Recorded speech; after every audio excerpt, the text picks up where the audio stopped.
Assalamualaikum warahmatullahi wabarakatuh. Perkenalkan, nama saya Sri Mariati, NIM 8356333801, Prodi PGSD UP BJJ UT Bandung.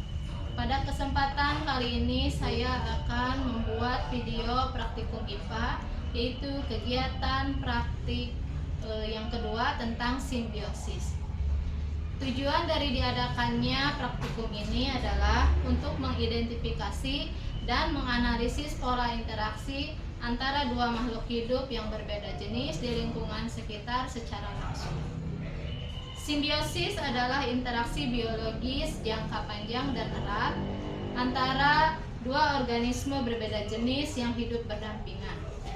Hubungan ini mempengaruhi kelangsungan hidup makhluk hidup yang berinteraksi.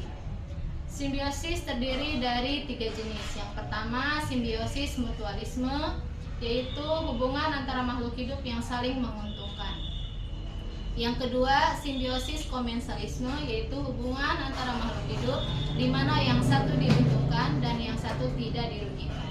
Dan yang ketiga adalah simbiosis parasitisme, yaitu hubungan antara makhluk hidup yang satu mendapat keuntungan dan yang satunya lagi dirugikan. Adapun alat dan bahan yang saya pergunakan untuk melakukan praktik ini adalah alat tulis, lembar pengamatan, dan lingkungan sekitar. Baiklah, mari kita saksikan video pengamatan ini.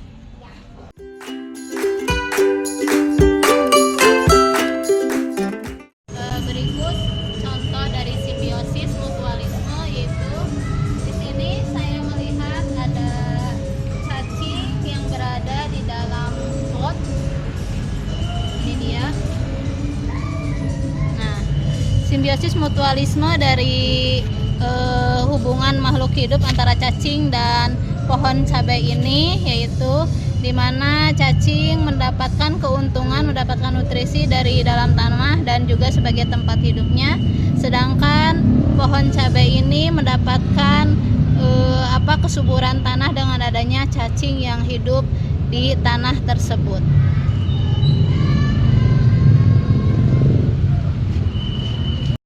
Contoh kedua dari simbiosis mutualisme, yaitu dapat kita lihat di sini antara kutu daun dan semut.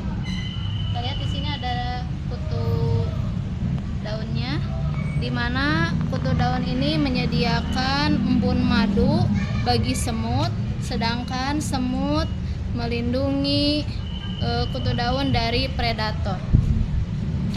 Contoh simbiosis mutualisme yang lain yaitu antara bunga anggrek tanah ungu dan lalat. Dapat kita lihat di mana lalat ini bisa bertelur di dalam bunga tersebut, sehingga bunga tersebut juga terbantu karena proses penyerbukan.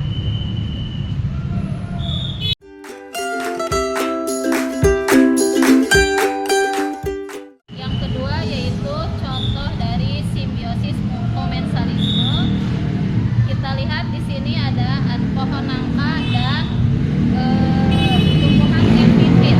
Nah, ini ya, di mana tumbuhan epifit ini menempel pada pohon nangka, ya. Dia mendapatkan nutrisi dari pohon nangka, tapi tidak mengganggu terhadap pertumbuhan pohon nangka tersebut, sehingga tidak merugikan untuk pohon nangka. Contoh lain dari simbiosis komensalisme yang terdapat dari pohon nangka ini dapat kita lihat di sini ada kerak-kerak lumut yang menempel pada pohon nangka, di mana kerak lumut ini mendapatkan tempat untuk dia hidup dan berdiam, tetapi untuk pohon nangka tidak dirugikan karena tidak mengganggu proses terhadap kegiatan pada tumbuhan nangka tersebut, sehingga bisa disebut dengan simbiosis komensalisme. Contoh yang ketiga untuk simbiosis komensalisme yaitu antara lalat dan tumbuhan ini.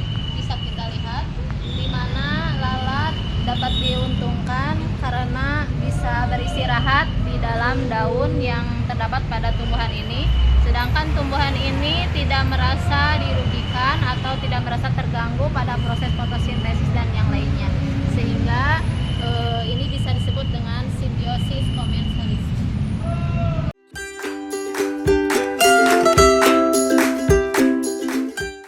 Dan ini merupakan contoh simbiosis parasitisme, yaitu nyamuk yang menempel pada badan manusia. Nyamuk merasa diuntungkan karena mendapat makanan dari tubuh manusia, sedangkan manusia merasa dirugikan karena bisa menularkan berbagai penyakit seperti Aedes aegypti dan penyakit lainnya.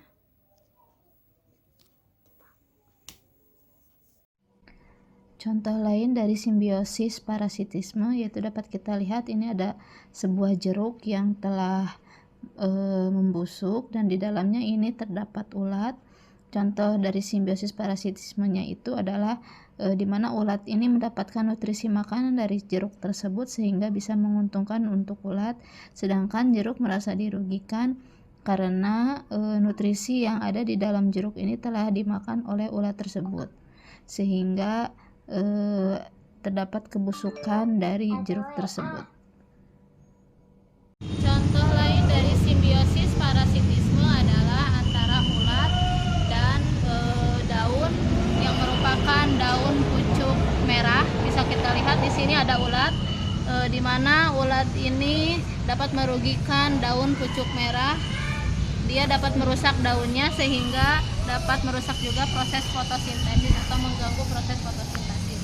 Sedangkan ulat mendapat keuntungan untuk mendapatkan memperoleh makanan dari tumbuhan atau dari daun tersebut.